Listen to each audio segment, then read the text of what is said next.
Amigos, ¿cómo les va? Sean bienvenidos a otro episodio más de Liposucción Mental, en donde vamos a estar sacando la basura para quedarnos con lo bueno.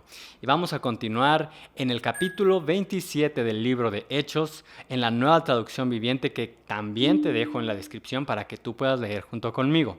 Esta es la última semana en la que vamos a estar estudiando este libro de Hechos, así que gracias a Dios que hemos podido estar juntos estudiando este libro. Y también, si tú gustas compartir en los comentarios qué es lo que has aprendido, qué es lo que te ha impactado en este libro, qué cosas maravillosas y qué milagros ha hecho Dios en tu vida. ¡Wow! Todos nos gozaremos con lo que Dios ha hecho en tu vida. Así que comencemos. Dice: Pablo navega hacia Roma. Cuando llegó el tiempo, zarpamos hacia Italia. A Pablo y a varios prisioneros más los pusieron bajo la custodia de un oficial romano llamado Julio, un capitán del regimiento imperial. También nos acompañó Aristarco, un macedonio de Tesalónica. Salimos en un barco matriculado en el puerto de Adramitio, situado en la costa noroccidental de la provincia de Asia. El barco tenía previsto hacer varias paradas en distintos puertos a lo largo de la costa de la provincia. Al día siguiente, cuando atracamos en Sidón, Julio fue muy amable con Pablo y le permitió desembarcar para visitar a sus amigos, a fin de que ellos pudieran proveer a sus necesidades. Desde allí nos hicimos a la mar y nos topamos con fuertes vientos de frente que hacían difícil mantener el barco en curso, así que navegamos hacia el norte de Chipre, entre la isla y el continente. Navegando en mar abierto pasamos por la costa de Cilicia y Panfilia y desembarcamos en Mira, en la provincia de Licia. Allí, el oficial al mando encontró un barco egipcio de Alejandría con destino a Italia y nos hizo subir a bordo. Tuvimos que navegar despacio por varios días y después de serias dificultades por fin nos acercamos a Gnido. Pero teníamos viento en contra, así que cruzamos a la isla de Creta, navegando al resguardo de la costa de la isla con menos viento frente al cabo de Salmón. Seguimos por la costa con mucha dificultad y finalmente llegamos a buenos puertos cerca de la ciudad de Lasea. Habíamos perdido bastante tiempo, el clima se ponía cada vez más peligroso para viajar por mar porque el otoño estaba muy avanzado y Pablo comentó eso con los oficiales del barco. Les dijo: señores, creo que tendremos problemas más adelante si seguimos avanzando. Naufragio, pérdida de la carga y también riesgo para nuestras vidas. Pero el oficial a cargo de los prisioneros les hizo más caso al capitán y al dueño del barco que a Pablo. Ya que Buenos Puertos era un puerto desprotegido, un mal lugar para pasar el invierno, la mayoría de la tripulación quería seguir hasta Fenice, que se encuentra más adelante en la costa de Creta, y pasar el invierno allí. Fenice era un buen puerto con orientación solo al suroccidente y al noroccidente. Cuando un viento suave comenzó a soplar desde el sur, los marineros pensaron que podrían llegar a salvo. Entonces levaron anclas y navegaron cerca de la costa de Creta. Pero el clima cambió abruptamente y un viento huracanado llamado nororiente sopló sobre la isla y nos empujó a mar abierto. Los marineros no pudieron girar el barco para hacerle frente al viento, así que se dieron por vencidos y se dejaron llevar por la tormenta. Navegamos al resguardo del lado con menos viento de una pequeña isla llamada Cauda, donde con gran dificultad subimos a bordo el bote salvavidas que era remolcado por el barco. Después los marineros ataron cuerdas alrededor del casco del barco para reforzarlo. Tenían miedo de que el barco fuera llevado a los bancos de arena de Sirte frente a la costa africana. Así que bajaron el ancla flotante para disminuir la velocidad del barco y se dejaron llevar por el viento. El próximo día, como la fuerza del vendaval seguía azotando el barco, la tripulación comenzó a echar la carga por la borda. Luego, al día siguiente, hasta arrojaron al agua parte del equipo del barco. La gran tempestad rugió durante muchos días, ocultó el sol y las estrellas hasta que al final se perdió toda esperanza. Nadie había comido en mucho tiempo. Finalmente, Pablo reunió a la tripulación y le dijo: señores, ustedes debieran haberme escuchado al principio y no haber salido de Creta. Así se hubieran evitado todos estos daños y pérdidas. Pero anímense. Ninguno de ustedes perderá la vida, aunque el barco se hundirá. Pues anoche un ángel del Dios a quien pertenezco y a quien sirvo estuvo a mi lado y me dijo: Pablo, no temas. porque ciertamente serás juzgado ante el César. Además, Dios en su bondad ha concedido protección a todos los que navegan contigo. Así que, anímense, pues yo le creo a Dios, sucederá tal como Él dijo, pero seremos náufragos en una isla. Esto está de película. Y vamos a regresar en lo que empezamos a leer para entender los puntos importantes. Este Pablo ya lo estaban llevando, ya habían accedido a mandarlo a Roma para que lo juzgaran en el tribunal imperial y mandaron a este hombre llamado Julio, a este oficial romano, que pues tenía que estar con Pablo. Y a causa de que estuvo mucho tiempo porque lo tenía que cuidar a Pablo, se dio cuenta que era un hombre respetable, que era un hombre justo, que era un hombre que se ganó su respeto de este hombre Julio, de este capitán. Por lo tanto, como vimos, a causa de que este Pablo también era ciudadano romano, tenía ciertas libertades. Y a causa de que aparte se había ganado el respeto de este hombre Julio, que era, pongamos, su carcelero, pues en este caso no estaba en una cárcel, pero iba como prisionero, lo dejó que cuando bajaran en Sidón, pudiera la gente visitarlo, la gente que lo conocía y lo pudiera atender. Bueno, en este pedazo que vamos leyendo, se nos va narrando toda esta historia del viaje de Pablo hasta Roma y cómo fueron llegando a diferentes puertos, que hubo dificultades por los vientos, que fueron muy lentos también, que se tardaron mucho, no pensaban tardarse tanto para llegar a cierto puerto. Así que finalmente cuando fueron avanzando y avanzando y a causa de que iban muy despacio, cuando llegaron a la isla de Creta, es donde no quisieron quedarse, al puerto que le llamaban Buenos Puertos, exactamente, cerca de la ciudad de Lasea. ¿Y qué crees? Esto es muy importante para entender qué fue lo que sucedió. Normalmente, cuando ya empezaba el otoño, o sea, en septiembre, no era ya momento, ni buen tiempo, ni nada prudente navegar. ¿Por qué? Porque en esa época, como todavía no tenían las brújulas, se tenían que guiar por las estrellas. Los marineros eran expertos en guiarse por cómo estaban las estrellas y así poder llegar a su ruta, ¿no? Pero a causa de que en estos tiempos ya los cielos se volvían nublados, había tormentas, no podían ver las estrellas y no podían saber el rumbo que estaban tomando. Pero como no se querían quedar en ese lugar, porque como dice después, estaba desprotegida, era un lugar no muy seguro, por lo que dice, por lo que entendemos que dice que estaba desprotegido, no quisieron quedarse ahí ni Julio, el que iba cuidando a Pablo, ni el dueño del barco, ni el capitán.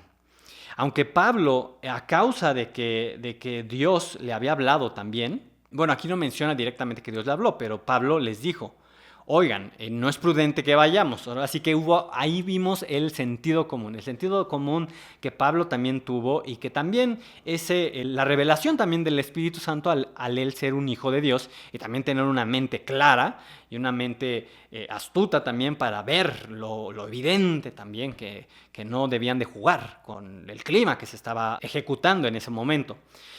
Así que les dijo, a ver, no, corremos riesgo de que se pierda el barco, las cosas y nuestras vidas. Pero pues no hicieron caso porque no querían quedarse ahí, querían aventarse, querían ser arriesgados y no escucharon a la voz de este hombre que también por los años que tenía, también tenía cierta sabiduría y el sentido común. Si se habían tardado antes porque también los climas no eran los más correctos, peor iba a ser ya que había pasado tanto tiempo. Total, lo que vemos es que se desata esa tormenta terrible en el mar, se empiezan a perder tiempo totalmente. La única opción que les quedó es tratar de desacelerar un poco el barco, aventar el ancla para que no fueran tan rápido, no se estrellaran contra rocas porque fueron bordeando la tierra, pues los diferentes puertos en los que iban. Trataban de mantenerse cerca del puerto. Pero aunque hicieron todo el esfuerzo humano que pudieron, que hasta incluso mandaron cuerdas, como dice ahí la Biblia, mandaron cuerdas abajo del barco. Estas cuerdas se lanzaban y se pasaban por abajo del barco para amarrarlas y tratar de mantener el barco lo más apretado y que no se deshiciera el barco. Total, se dejaron ya, hicieron todo lo que pudieron y se dejaron que ya el viento y las aguas los llevaran a donde ya pudieran, porque no había ya opción. Y este Pablo les dijo, Miren, hubiera sido más fácil que me hubieran escuchado. Y aquí sería fácil decir que la intención de Pablo fue decirles, ya ven, se los dije, todo esto nos está pasando por su culpa. Pero la intención de Pablo fue lo que venía después. Hacerles entender que él les había avisado de lo que estaba sucediendo, pero que ahora Dios les estaba diciendo que se le había aparecido un ángel de Dios para hablarle y decirle que sí se iba a perder el barco, sí iban a perder muchas cosas, pero las vidas humanas no se iban a perder por misericordia de Dios a este Pablo, para que ninguno de los hombres que iban ahí se perdieran. Y al decirles Pablo, ¿recuerdan que yo les había avisado antes? Bueno, pues préstenme atención ahora. Esa fue la intención de Pablo, decirles, presten atención a lo que yo les estoy diciendo. Un ángel del Señor, un ángel del Dios al quien yo vivo y a quien yo pertenezco, me ha dicho esto. Y como eso se iba a cumplir, lo que Dios le había prometido a Pablo, ellos iban a poder ver que Dios estaba de parte de Pablo y que lo que Dios le decía a Pablo, y cuando Pablo hablaba, no hablaba a la ligera, ¿no? Hablaba con autoridad y también en este momento tan difícil de un naufragio, de donde corrían el riesgo de perder la vida, tenían que poner la fe en las palabras que Pablo estaba hablando de parte de Dios. Y esto me recuerda a algo que acaba de suceder este día. Como tú sabrás, los videos no se graban diario, ¿no? Se tienen que tener un respaldo.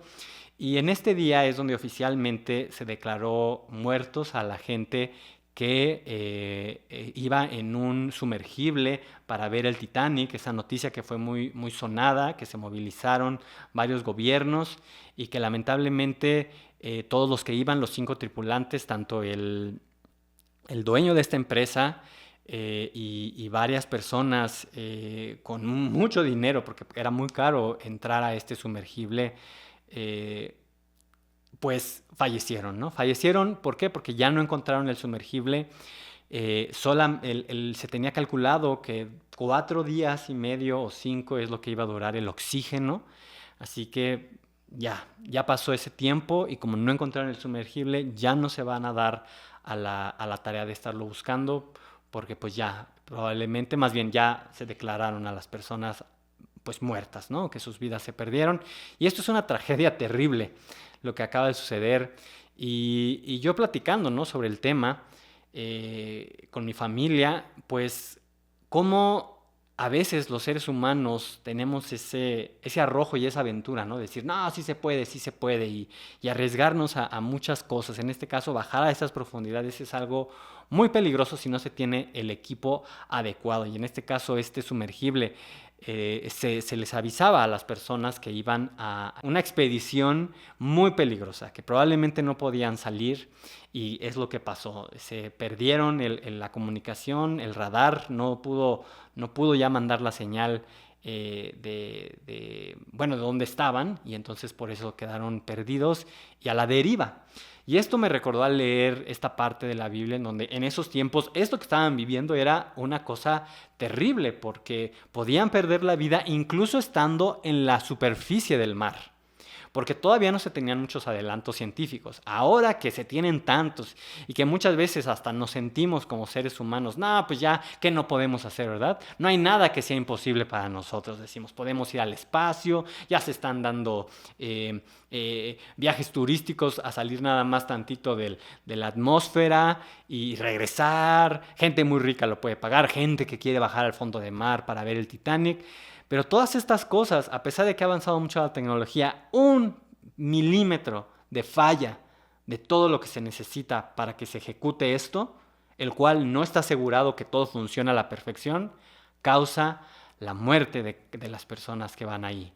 Así que es importante no perder de vista que todo está en manos de Dios y que es mejor entregar nuestra vida a Dios, confiar en Dios, no confiar solamente en nuestras propias fuerzas, sino confiar en lo que Dios está diciendo. Lo que Pablo a través de toda su vida, cuando ya entregó su vida al Señor, practicó. Vivir bajo la dirección de Dios, vivir bajo la bendición de Dios y seguir manteniendo una actitud humilde, no humillada, humilde de reconocer que Dios es Dios, fácilmente se nos puede olvidar, fácilmente podemos llegar a poner nuestra esperanza en nuestra gran inteligencia, en nuestra gran capacidad, porque como seres humanos así nos creó Dios, con una gran capacidad. Pero incluso nuestro cerebro no utiliza toda la capacidad que nos fue dada por un propósito también. No lo sabemos por qué, pero está comprobado, no utilizamos la gran mayoría de nuestro cerebro. Y si con ese pedacito que sí utilizamos en nuestro cerebro podemos comprender muchísimas cosas e inventar muchísimas cosas, desarrollar mucha tecnología, todo esto gracias a Dios. Estos son los tiempos en los que esto tenía que suceder para que pasen las cosas como tengan que pasar. Pero no olvidar que Dios es el único el que tiene la última palabra, el que está sobre todas las cosas. Y cuando una persona rinde su vida delante de Dios, reconociendo que ante Él está todo rendido, entonces cosas maravillosas suceden. Así que en este día vete con esto en tu corazón y digámosle al Señor: Señor, te doy gracias porque tú eres el Rey, porque tú eres Dios y porque tú eres el que tiene la última palabra. No viviré en miedo, no viviré en temor, no viviré en orgullo, no viviré en soberbia. Espíritu Santo, instrúyeme y dirígeme. Tú eres el único Dios y tú eres el único que tiene la última palabra y que siempre es bueno, como dice tu palabra. En el nombre de Jesús, amén. Y te espero mañana en otro episodio de Liposucción Mental. Este estuvo un poco larguito porque estuvo largo lo que leímos y también lo que te comenté, esta noticia terrible. Pero mañana nos vemos en otro episodio de Liposucción Mental en esta última semana del libro de Hechos. Adiós.